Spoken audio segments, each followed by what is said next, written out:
Rain in the Face's account of Custer's last stand unveils haunting truths. Rain in the Face, a renowned Hunkpapa Lakota Sioux chief, carved his name into history as a formidable warrior. At the Battle of Little Bighorn in 1876, his bravery in battle was well known, and it was said that he held deep hatred toward Custer, believing that Custer had been responsible for the deaths of his brother and sister in an earlier fight.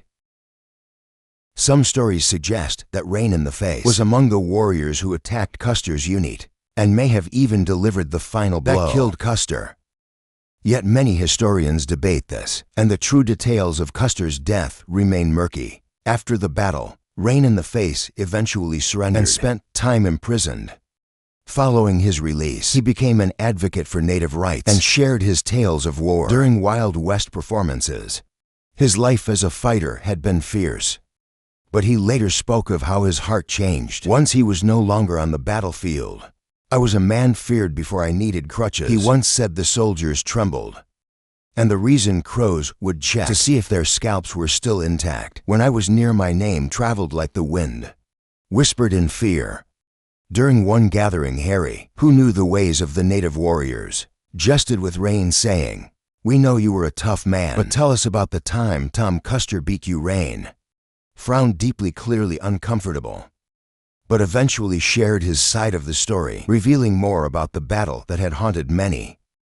Army officers and government agents had tried for years to pry information about the battle from Rain in the Face, offering promises and threats alike, but he had kept silent until this unexpected moment. The poet Longfellow even immortalized him in verse, adding to his legend.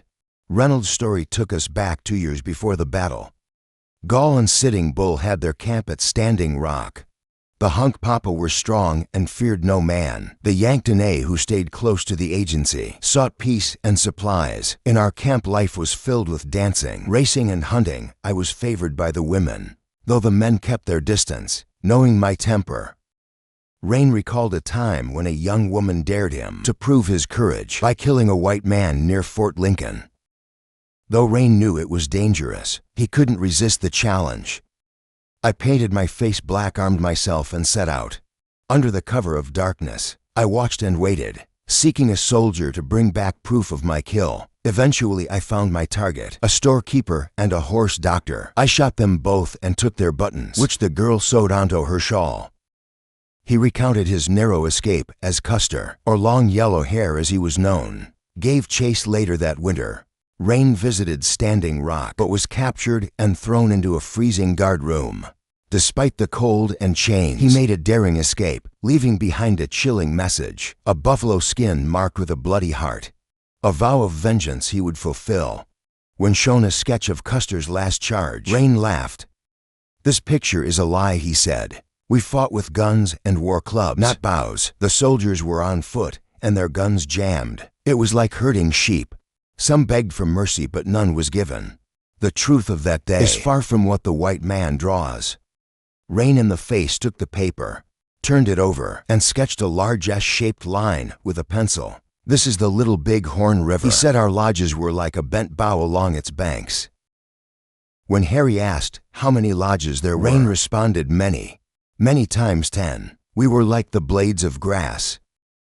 With for 6,000 Native people, there were easily over 1,000 lodges. Sitting Bull, with his powerful medicine, stood on a hill. He brought it back in a coup stick bag and gave a great speech, saying, "The Great Spirit had shown him the soldier's sapro, but promised us victory." His words filled our hearts with joy. The next day, our scouts told us the soldiers were coming. Sitting Bull had the women set up decoy lodges to fool the